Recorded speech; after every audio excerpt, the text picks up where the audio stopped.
Police પર હુમલાની ઘટના બાદ તપાસ તેજ થઈ છે। પાડલિયા ગામ પોલીસ છાવણીમાં ફેરવાઈ ગયું છે। મોટી સંખ્યામાં અંબાજી ખાતે પોલીસ ખડકી દેવામાં આવી છે। 1000 થી વધુ પોલીસ અને જિલ્લાના તમામ પીઆઈ, પીએસઆઈ, ડીવાયએસપી કક્ષાના અધિકારી અંબાજી પહોંચી ચૂક્યા છે।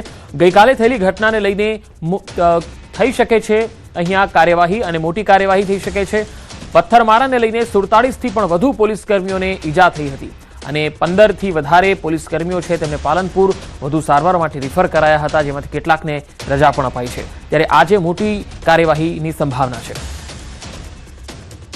બપોરે 3 વાગ્યાના અરસામાં 500 જેટલા લોકોનું ટોળું આવી અને ત્યાં તીર, કામઠા જેવા પ્રાણઘાતક હથિયારો વડે જીવલેણ હુમલો કરવામાં આવે છે અને એ હુમલા સાથે તેઓએ ઝાડ વગેરે ત્યાં પાડી અને પોલીસ, ફોરેસ્ટ અને રેવન્યુના કર્મચારીઓને ઘેરી અને ગંભીર ઇજાઓ કરેલી હતી, જેમાં 47 જેટલા પોલીસ કર્મચારીઓ ઘાયલ થયેલા હતા।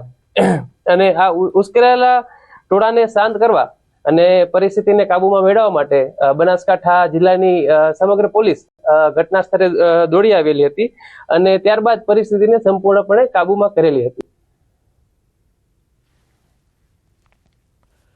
તો પાડલિયા ગામ પોલીસ છાવણીમાં ફેરવાઈ ગયું છે અને જિલ્લાની તમામ પોલીસની ટીમો જે છે અહીંયા બંદોબસ્તમાં તૈનાત કરી દેવામાં આવી છે। 47 જેટલા પોલીસ કર્મચારીઓ અને વન કર્મચારીઓ ઘાયલ થયા હતા।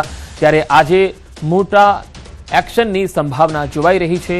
હાલ પોલીસની અહીંયા મોટી સંખ્યામાં જે ટીમો છે એ તૈનાત કરી દેવામાં આવી છે। 1000 જેટલા લોકોના ટોળા જે હુમલાખોરો હતા, 1000ના ટોળા સામે હાલ ફરિયાદ પણ નોંધાયેલી છે અને જે રીતે ડીવાયએસપીએ જણાવ્યું છે તે પ્રમાણે આ હુમલા બાદ હવે તપાસ તેજ કરવામાં આવી છે અને મોટી કાર્યવાહી પણ થશે અને અંબાજી પોલીસમાં આરએફઓ દ્વારા પણ ફરિયાદ કરવામાં આવી છે અને 1000ના ટોળા સામે ફરિયાદ લખાવવામાં આવી છે।